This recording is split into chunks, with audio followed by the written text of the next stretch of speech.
Welcome back to another great episode of the D.H.E podcast. In today's episode, you're going to hear Matt and Ole talk about things that they wish they would have known before they jumped into the entrepreneur journey, specifically as it relates to finance.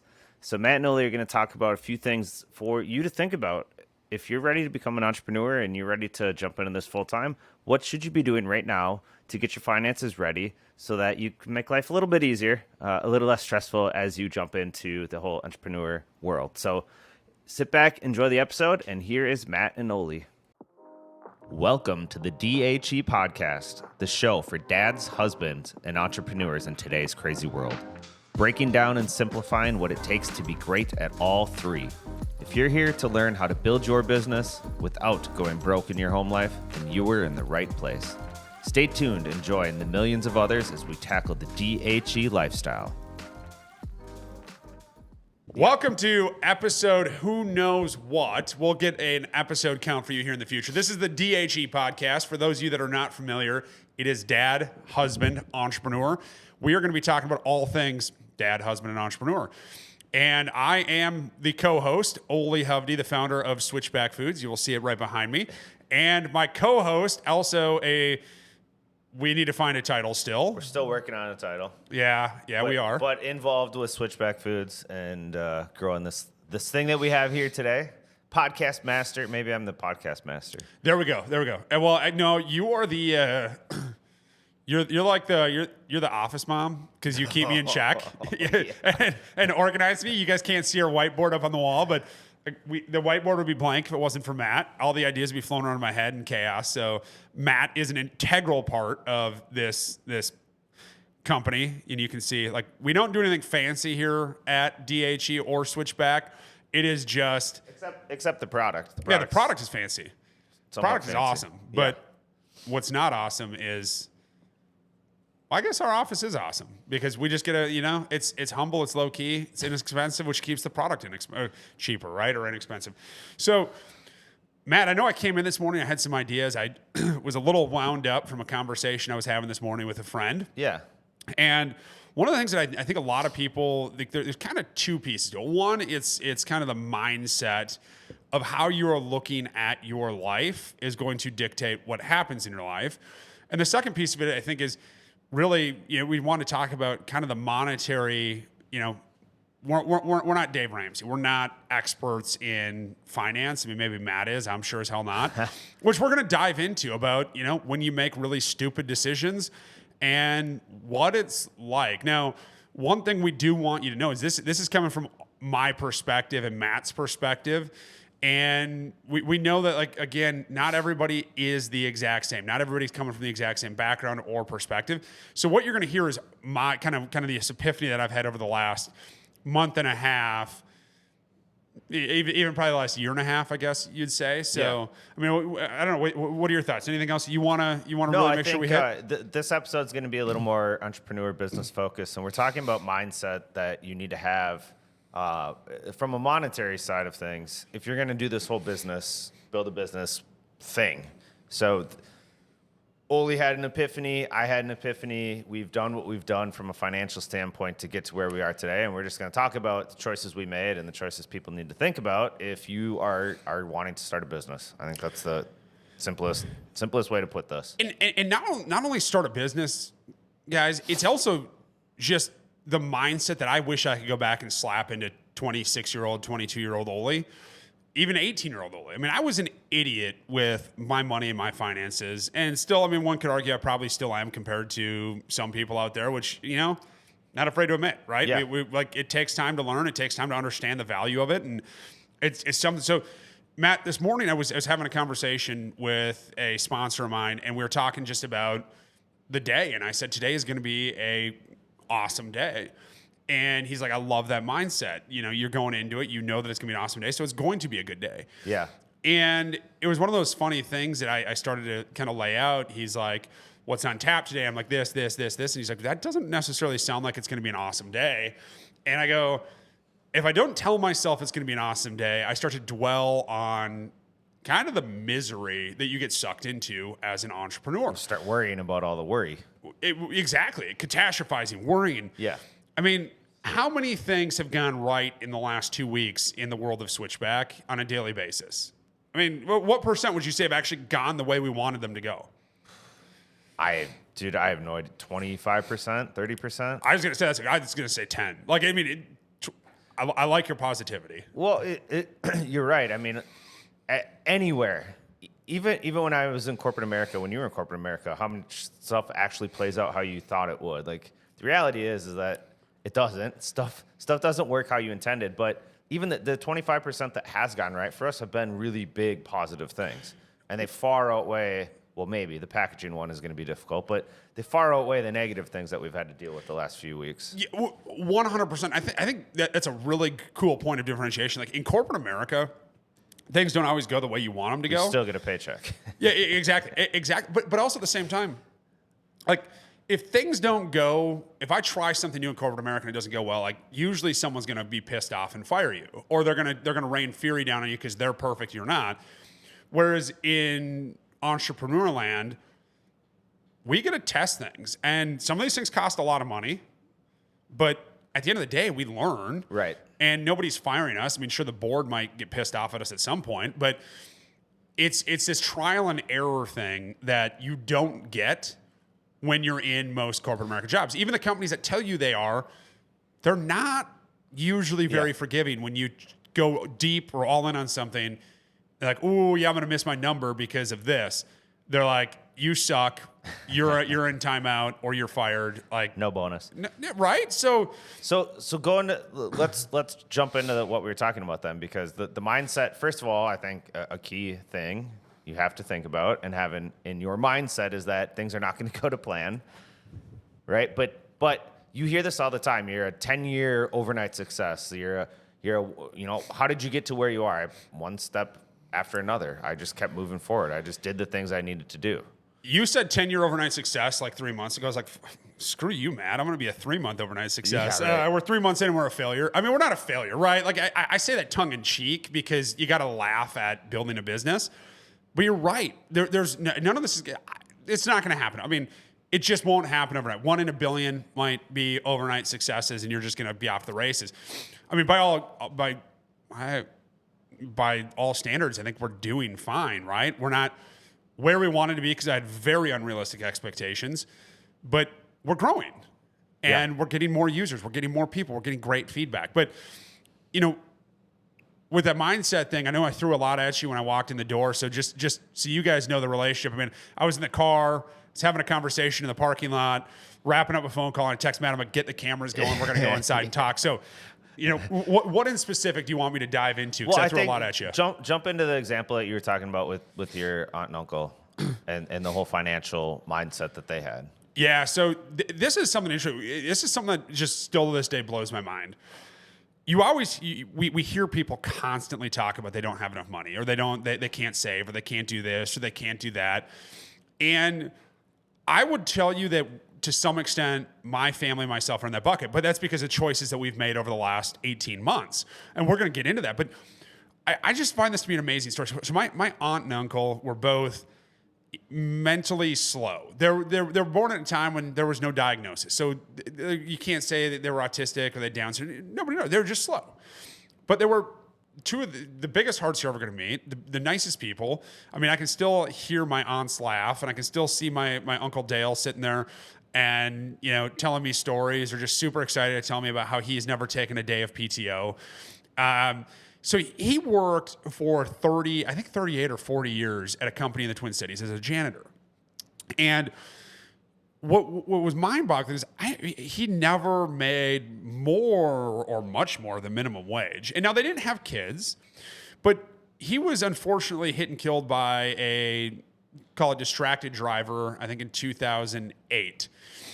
And Dale, when he passed away, we were all worried about Marvy because she never worked. She always stayed at home. She would, just a side note, she'd make these little pot holders, these little knitted pot holders. And I see one in someone's kitchen. I'm like, holy crap, Marvy. So cool. But when they died, we're all worried about Marvy. Like, is she going to be okay? Because Dale had just retired. And my mom, From a monetary standpoint, is she going to be okay? From a monetary standpoint, is she going to be okay? They didn't live a lavish life, but you're like, okay, how much money can they have?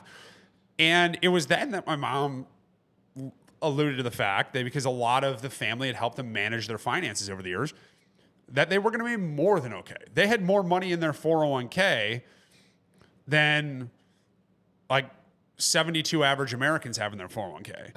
And this is a guy that never made more than minimum wage, or if he did, it was it was just above it.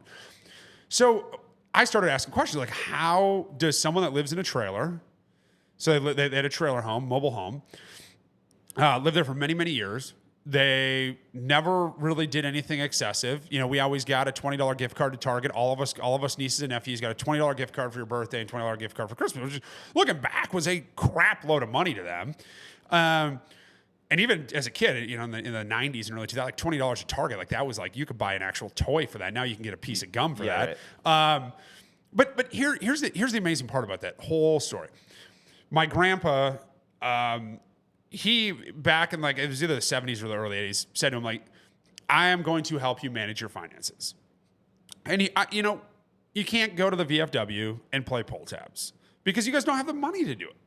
Even though they saw everybody else doing it, they got into this habit.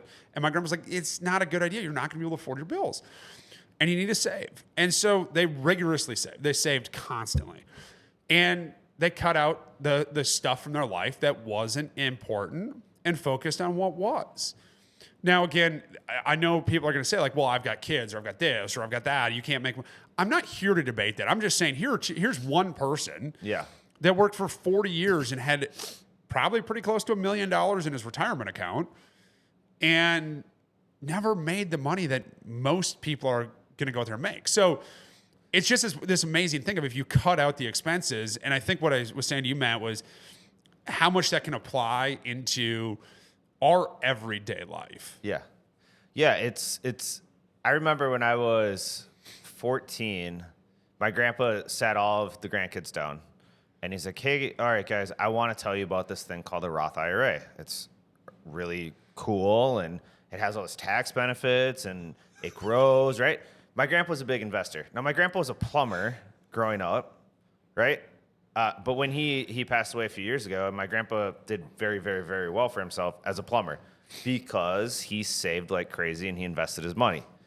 He was a very frugal guy, and it was, this money is being saved, it's going in the stock market, I'm investing. So we're 14, he sits all of us down and he says, I think there were 6 grandkids or 7 grandkids around the table, and he goes, "All right, so you can invest into a 401k up to $4,000 a year if you make $4,000 a year. So number one, go get a goddamn job, you kids. Like stop being lazy. You need to make money in order to invest money.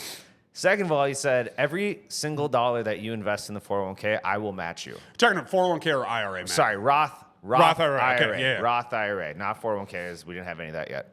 Right? Too little. And the jobs back then didn't have them. Roth IRA. Anyone can do this. Just call a financial advisor. We're not financial advisors giving financial advice, but anyone can do it. So this is what he offered us, all the grandkids. And he sat down and he showed us this chart, and he said, this is the projections, right? If you make 7% per year, which is the average return in the stock market over the last life of the stock market, if you invest $4,000 every year, which is $2,000 for you, $2,000 from me, so $4,000 total. If you start it when you're 16 and you just do it until you're 30, when you retire, this thing's going to be worth close to $2 million. And we're like, what? How the hell does that work? Well, it's the power of compound returns. It's the power of investments. It's the power of saving money. It's the power of long-term perspective. Now, I'm 14 at the time. I give 2 shits about this. I was going to say, how were your eyes glazed over and you're thinking, I need another doobie or what? I've always been an investing guy. Not great at it, but I was interested. Like, I definitely was interested in it. I believe not one of us took my grandpa up on the offer because we weren't able to mentally understand if you just put this money away now, how good it will be down the road. It's very hard. I think that's the point and why I like this topic, especially if you're listening to us right now and you're 20. Trust me, 20 years from now, when you're our age, the more you save now and the more you put away and the more you cut out of your life in terms of spending money, the better you're going to be. I'm not saying don't live life. I'm not saying don't have fun. I'm just saying every one of us has an extra couple $100 that we could be putting away for something.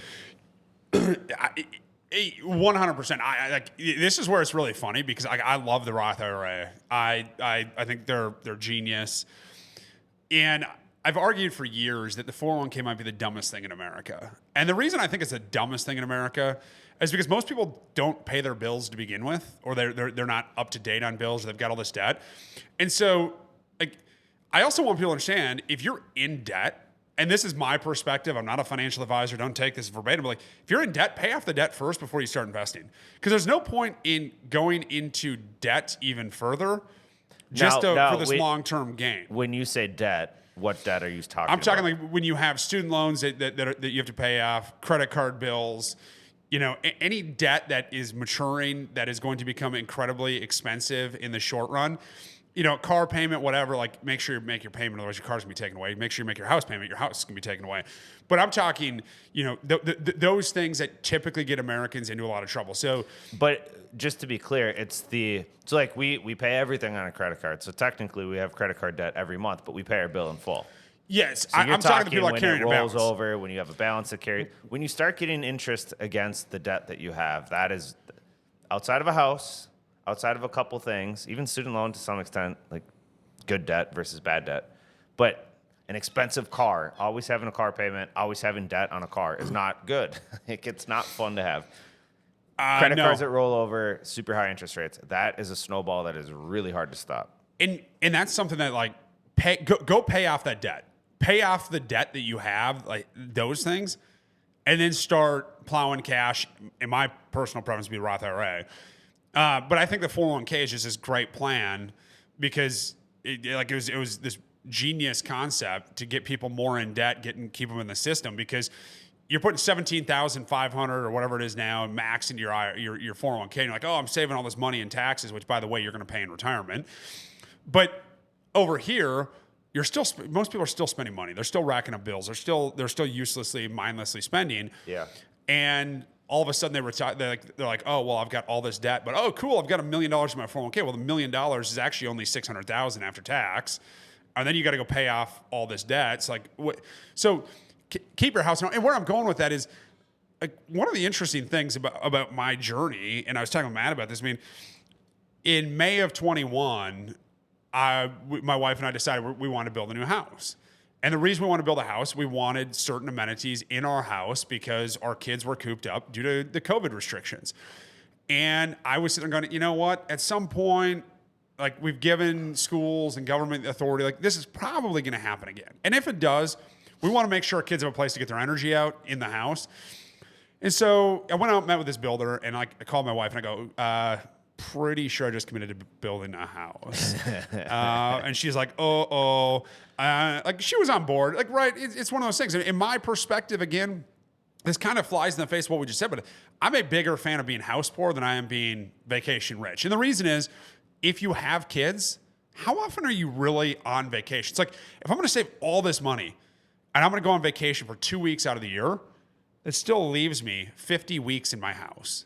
And if I'm in my house for 50 weeks, I better damn well enjoy it and love my house and look forward to coming home. It's like every night in the winter, I look forward to getting home because I know we get to go play downstairs with the kids.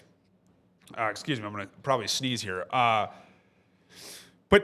so we did that, and then it was 6 months later where all of a sudden I get this wild idea that I'm going to start a business. So when I got to that point, I wasn't going to go. When we signed the papers in the house, we had a good income. We had good savings. We were financially doing well, and we could afford it. And then all of a sudden, I decided I'm going to go chase my passion. Yeah. And it was like, either I continue making good money and that continues to grow, but I'm miserable because the people that I report to don't care about me. They don't want to listen to me. They just want more money. Or over here, I go start my own business and know that there's going to be this nightmare scenario where you're going to spend pretty much every dollar you have. And in the late 2022, when I said, hey, I'm all in, I started draining accounts. I started, spending money left and right. We're writing checks for the builder, and we move in late 22. And all of a sudden, we're over budget on the home, and thanks lumber costs. And I sit there and go, man, this isn't good. But as I sat back and reflected, it was really a matter of, do I want to build a business? And I couldn't stop now. We already had, the market. We're building this thing. So come July of this year, I get let go, and I'm sitting there, and we go from a good income to no income. And pretty much all of our savings has been plowed into the business because we believe in it. My wife believes in it. My kids believe in it. And then I'm sitting there going, what do we do? Well, Matt, what do you do? What's the next step? I'm curious. Like, if you're me, what do you do? If I'm you? Yeah, well, I don't know that I would have done what you did. Thanks. Very reassuring. Here, where I don't have exactly the same story, but what I've done over the last 8 years to make sure that I'm in the spot I'm in now to be able to do what you're just talking about is we talked about investing and how important it is. And again, we're all on our own journey. We got to figure this out, but it's a mindset thing on if investing and putting money away is important or not. I chose real estate. I started investing in real estate 8 years ago. I don't have the world's biggest portfolio, but I have a portfolio that when it's paid off, it's the second biggest. It's going to be more than enough for us to live however the hell we want to live in our life. I did that because at some point, if I don't want to work a W-2, if I want to start a business, if I want to do something else that requires, a sacrifice of salary or W-2, I know that I've got real estate that's a cash generating asset for me that's going to be able to pay stuff down. I can go into debt right now. I can take good debt. I can take business loans. I can do things smartly to build a business without needing cash flow because I have built this other portfolio on the side. And it's not millions and millions of dollars, people. Don't get it, this idea in your head that it's baby steps. It's a small investment that turned into something larger. It's decisions that we've made over the course of the last 8 years, really. So in my 30s, I started actually getting smart about this because in my 20s, I was an idiot. And then my teens, I never listened to grandpa. But we finally have done it, right? Like we took baby steps, we got going. I can make decisions now that are not solely based on cash flow today. I can look a lot longer term. Yes. And I think like there's probably something in there too. And so you've done it a little bit different, right? You chose to build up these cash flowing entities on the side that are going to generate cash flow. So you can walk away from a W-2 and go build something. Whereas in my world, I said, hey, I don't have that luxury. We saved a lot of money. We plowed a lot of money into this, plowed a lot of money into the house. We probably made mistakes. That's okay. But as I was saying to Matt, the thing for me was walking away and having to rewire my brain and say, you can't spend money on useless crap. Yep. You can't just go buy things because you want them. You need to be methodical. And that's a different position for me than I've been in the past typically, where I was like, oh, I want to go buy a new sweatshirt. I can go buy a new sweatshirt. They're $45, whatever. Like now, I have a lunch today with someone and I'm sitting here going, do I move it to the pizza place because I can get 2 slices of pizza for $5, or do we go to the place where it's going to be 17? I'm like, we're going to move it to the pizza place because I got to save $12. Yeah. And so it's this rewired mindset. I wouldn't say we're poor because we're not, but I've got that kind of poor mindset of we can't spend money. We need to conserve every dollar we have on the home front. And so how do we conserve every dollar so we can continue to grow this thing? Yeah. But at the same time, what I've found, which is a really weird thing, and you guys are all going to call bullshit on this, I found happiness in not spending a bunch of money. Like we spend money, we talked about this, like I love good food. We spend money on good food. We spend money on a lot of healthy food. And that's it. Like I used to love drinking A&W soda. Really? I love root beer or cream love soda? root beer. Well, both. I'm a sucker for root beer, but cream soda was delicious. But it's $6.99, $7.99 for a 12-pack. I do the math. I go, do I need it? Yeah. No. We haven't bought soda since I was asked to leave. That's a big like to me, I'd probably drink a 12-pack a week of Diet A&W, Diet whatever. And that's like that was something I loved. I don't drink alcohol. That's your version of going to Starbucks. Exactly. Yeah. Wicks are way cheaper. Like one Starbucks drink is $7.99. So yeah, I struggle. I see both sides of the coin on this conversation. I know people are listening saying, go buy the things that give you joy and happiness. Like, you want a soda? Go get a soda. Like, you shouldn't. You got one life to live, so don't skimp on it. Totally get that, understand it. And I understand the other perspective of, you don't need it right now, so save that money and put it towards something in the future. I guess what it comes down to at the end of the day is what are your goals? We've talked about this many times, and we'll keep talking about it many, many, many times. What do you what are you building towards? What are you working towards? If you want to live in the now and you want to have your Starbucks, or you want to go have a beer with buddies, and you are totally fine with where you are, go do it and have fun. But understand that that's going to prevent you, like, not the beer or the Starbucks will prevent you, but the spending money now will prevent you from having stuff down the road, which could be totally fine. Yep. If you're trying to build something down the road, you'd have to, we always said this in my short stint in insurance, you probably did too. If you want to live the life that others dream of down the road, then you have to do the things that others won't do now. That's some good wisdom. So if you want $1 million business down the road, you need to build it now. You might need to sacrifice now. You might need to live a different lifestyle now. So in 10 years, you can live this other lifestyle that you're trying to build towards. Life is about making sacrifices. So if you are right, very few people can have everything now and everything later, right? One of the arguments I've made for many years with people, and excuse me, backing up for a second, because this plays into the dad theme. As a dad, one of the reasons why I've cut all this stuff out of my life is because I would rather spend money on my kids and then take my kids out to take my kids out to do stuff. Sure. Than reward myself. I'm the one that chose to start this business. I'm the one that's going to be quote unquote penalized in the short term, but it's not being penalized, right? I mean, I was asking my wife the other day, when did we go from having 5 shirts in our closet to 50? And like, as a society, right? When did we go from, we wore the same thing for 2 years to... I need a new wardrobe every quarter. Yes. It's a really good question. And like we said yesterday, consumerism is what keeps America ticking. It's what keeps America going. People spending money. But there is that, like, for me, like, I don't need to go buy a bunch of stuff. I've got stuff that works perfectly well. If I need something that I absolutely need, and that's kind of my go-to thresholds, like, am I going to use this every day? Am I going to, so like, I get it why people go out there and spend $1,000 on an iPhone when they don't, they go into debt for an iPhone. Yeah. That makes sense to me. That is like, that's like a car to most people, right? That's probably more important than a car to most people. Yeah. So yeah, you want to do it, go do it, figure out how to pay it off. Similarly, mindset, right? With a millennial, and I think that's where I'm going.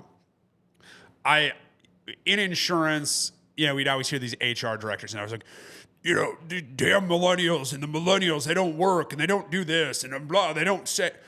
And I'm sitting back, and like for a while, I'm like, man, like all these boomers, man, fucking boomers, like they hate millennials.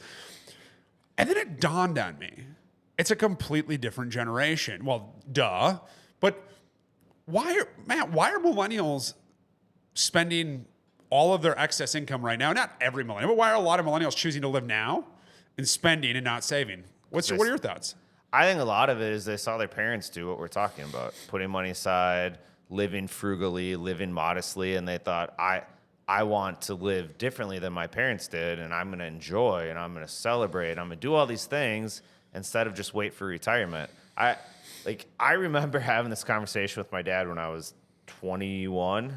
So I went to college, and I had some friends who were really, really, really into beer and wine and food. Like we were having Macallan 18. Like we were having all of this stuff that I had never heard of, never seen before. I didn't understand any of it, but it was really good. We enjoyed it. And I came home once, and my dad goes, Matt, you've got champagne taste on a beer budget, dude.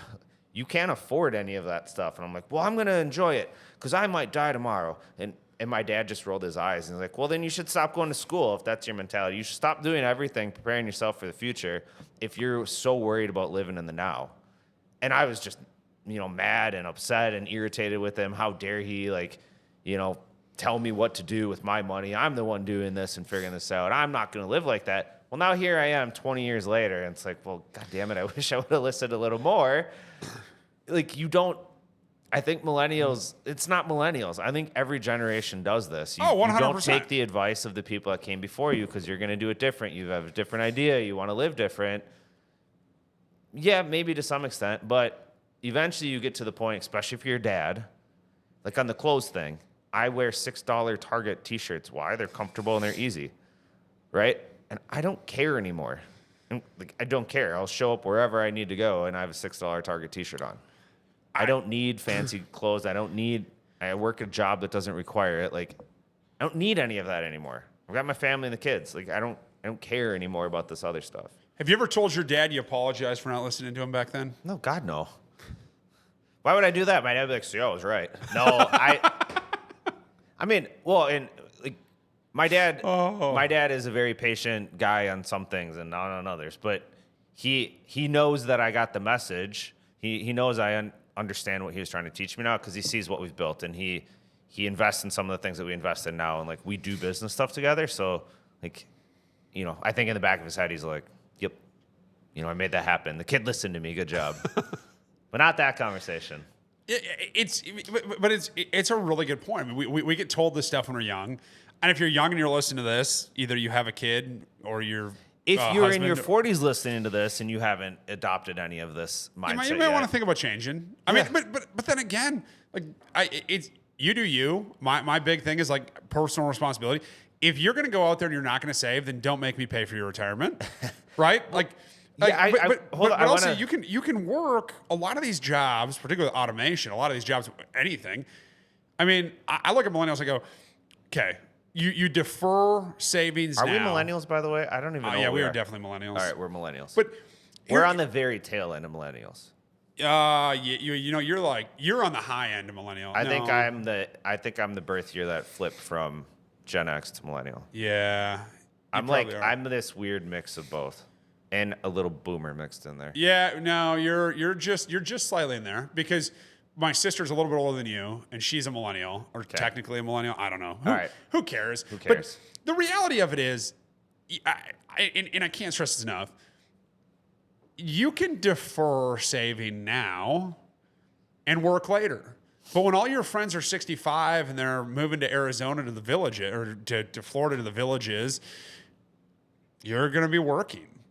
And that's okay if you want to, but I think there are choices that you make. Go spend all your money now traveling the world while you have the energy, while you have the health, while you have the body to do it. But just know it's probably going to require you working a little bit longer. Whereas, I would actually tell you, go do that, because if you're sitting here saying, "Hey, I'm going to defer all this until I'm 60," chances are you're not going to do it until you're 70. Yeah. I mean, or mid 60s. And when you're in mid to late 60s, if you sacrifice your entire life because you're working your butt off and you're not working out, you're not lifting, you're not doing these things to maintain your body, good luck spending the next 10 years in retirement doing anything, because you're not. Yeah. Your version of going out and doing things is going to be sitting in a hotel room in Scottsdale, Arizona, looking at a cactus going, oh, this is a wonderful trip to Arizona, while your friends are out hiking the mountain. I got two things that keep popping in my head. I want to make sure I get these in before I lose my train of thought. So we talked about mindset. This comes down to mindset. This is a mindset conversation, really, at the end of the day. I would argue that your aunt and uncle that you were talking about at the beginning of the show were way happier, way more comfortable, totally fine with their lives and where they were, living in a trailer without things, versus the average person listening to this right now trying to get more crap, more stuff, more, compare. Agree or disagree? I would completely agree, because the mindset there, and the reason I agree is the mindset is they knew that they weren't going to be there. They just didn't care. They didn't care. Enjoyed what and I don't know them. I'm just making an assumption. But the people, we've talked about this before. Our wives have said this to us. Look, if we had to sell everything, if everything failed and we had to sell everything and move into an apartment or a trailer or whatever, move in with our family, would we be happy? It's like, if the answer is no, then you're not with the right people. because it should be. It doesn't really matter where we live or what we have, honestly. As long as the kids are having fun and enjoying life, like it's okay. So here's a funny thing on a little tangent on that, like living life. Sunday morning, we packed the kids out. Like we were going to go to the Wyzetta Fire Department, the pancake breakfast, and it was beautiful out Sunday, right? And we said, like at the last second, like I don't know, it was like 7:30 in the morning. Go, hey, should we drive over to Taylor's Falls? Which, by the way, is bullshit because Taylor's Falls doesn't have any falls. There's no water right now in this. No, did you know? Like even when there's water, there's plenty of water there. There's no falls there. Yeah. Did you know that? We'll go to Minnehaha Falls. Well, yeah, okay, so Minnehaha Trickle it is right now. Yeah, touche. But like Taylor's Falls has no falls, so if you're listening to this, you're from Minnesota, the Midwest, you want to go to Taylor's Falls, like just know there are no falls. We packed the family up. We go up there. And, we pack some lunches, pack a cooler full of stuff, and we get up there. And I'm like, in my mind as a dad, I'm going, shit, this is going to be a miserable next 2 hours because they're just going to cry and complain about, dude, our daughter who's 6 and our son who just turned 4, they can't stop talking about going back to Taylor's Falls and looking at the water tornadoes which is the potholes that were made over millions of years. And you think about it, like, that didn't cost a lot of money. Right. That was an experience. Right. And the kids can't. I mean, my daughter this morning goes, Dad, when are we going to go hiking again? Right. Even if it's a 1 hour hike. That's the beauty of this world we live in. That's the beauty of living in America. Yeah. You can get in your car and you can go all sorts of places. You can get on your bike and go all sorts of places. As long as, what I was saying a few minutes ago, if you were happy with you got to be with people that you like being with. It's not about things. It's about people and experiences. And I still struggle with this as much as anybody. I still like buying things. Like I still get excited when, I get to order something new, but like that's not the priority anymore. The second thing I did want to say really quick too, before I forget this, you could be 50, you could be 60 listening to us right now and say, well, I wish I would have done this. I wish I would have done that. I wish. You've heard the saying, when is the best time to plant a tree or to grow an oak tree? 20 years ago. Right. When's the second best time? Now. Right. When's the best time to invest in real estate? Everybody tells me I can't invest in real estate now. I missed all the good markets. Every market's a good market. When's the best time to invest in the stock market? Now. Why? Because of the power of compounding, the power of growing something. If you just get out of your way and just take advice from people who've actually done this stuff, whatever it is that you believe in, start now. In 10, 20 years from now, you're going to be way better off. Well, swinging this back around, what you just said is the mindset. In order to do that, you have to have the mindset that I am deferring now for gain later to some extent, or this could be painful, but it's going to work out in the end. Right. But you also can't go in. I mean, when you go out there and you buy a new piece of real estate, are you excited or are you going, oh man, the worst is going to happen? Dude, I'm fucking terrified. Oh, every time that's not what I was expecting. Every time I buy a new property, I'm terrified. I can't sleep the night before. I'm worried about finances. I'm worried I made a bad decision. I'm worried. Every time. When does that mindset change though to like, I'm going to expect good. I'm going to go in this positive mental attitude? I don't know. Ask me in 10 years, maybe. I really don't know. But I think part of why I get so nervous is because it's not just me and my money, right? I have a Someone team. else's. I have partners. It's other people's stuff, and I don't want to screw up and screw up their situation. I'm fine screwing my stuff up. I feel a tremendous responsibility of being a good steward for the other people with me, and I guess maybe I'm just pessimistic on this stuff. Like I missed something in the inspection, the roof's gonna fall down. I don't know. And I always tell people, in fact, that, I've helped friends throughout the years invest in real estate, and I always tell them, you're going to be super excited when you find the thing, right? You're going to be really excited when you get it under contract, and then you're going to be really scared for the next 6 months or the next 6 weeks or however long it takes.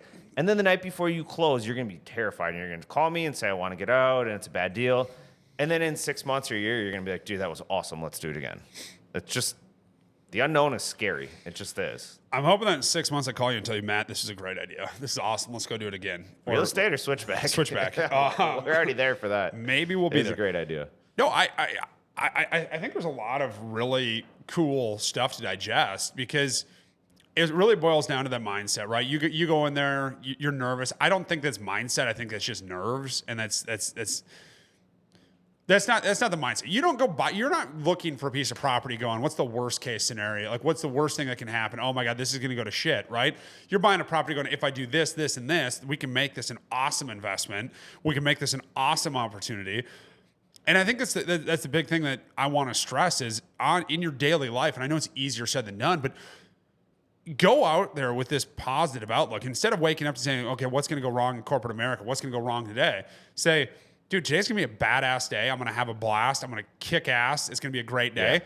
Like that does set the tone for the day. Right. I mean, we haven't looked at our emails in 45 minutes. I have no idea what to expect, but you know what? No matter how bad of an email we get, we can get through it. And I think it's the thing too is there's bad things that happen to everybody and like they suck, but change that mindset and figure out how to turn it into a positive.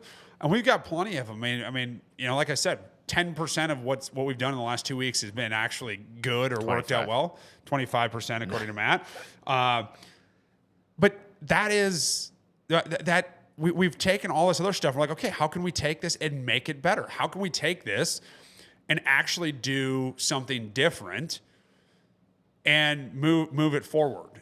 That is the ultimate question. And then I think the other piece is, you know, back to that finance piece of,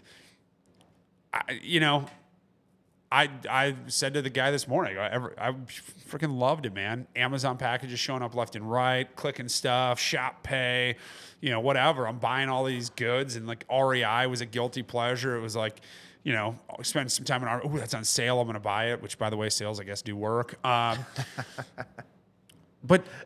now, I mean, I went on REI for the Labor Day sale because I was curious, didn't buy anything. And it's not because I don't want stuff.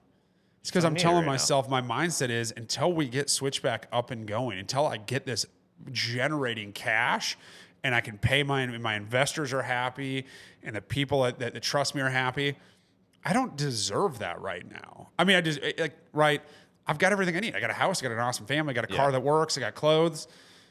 I mean, you guys probably noticed, like I'm going to wear the same stuff over and over and over again. And I'm totally cool with that because I'm just not going to lie. Like clothes don't bring me joy. I used to think they did. I mean, and I think it's the other piece. When I was in corporate America, when I spent the last 10 years in this, you know, high cutthroat world of insurance, I used to sit there and go, man, these shoes are going to make people buy stuff from me. Oh, these shoes are going to make me happy. All they did was became a source of money leaving my bank account. In comparison. Exactly. You know, people told me like, hey man, I love those shoes you wear. Zero. You know, people told me like, hey man, I did get compliments on sport coats, but like for the most part, nobody cares. No, it doesn't matter. Yeah. I mean, as guys, it doesn't. As women, maybe it does. But as guys, like, I don't think many people care. Like, we could walk out of here right now. Nobody cares. If we're wearing suits and ties doing this, people are gonna think we're douchebags. So let's just continue wearing t-shirts and sweet button downs. Next podcast, we are definitely wearing ties. No, we're not. Just Sorry. A tie with a I don't even know t-shirt? if I have a tie anymore. I think I have them for weddings and funerals. Yeah, that's, you know, I've got. We're getting rambly. We should probably just wrap this thing up.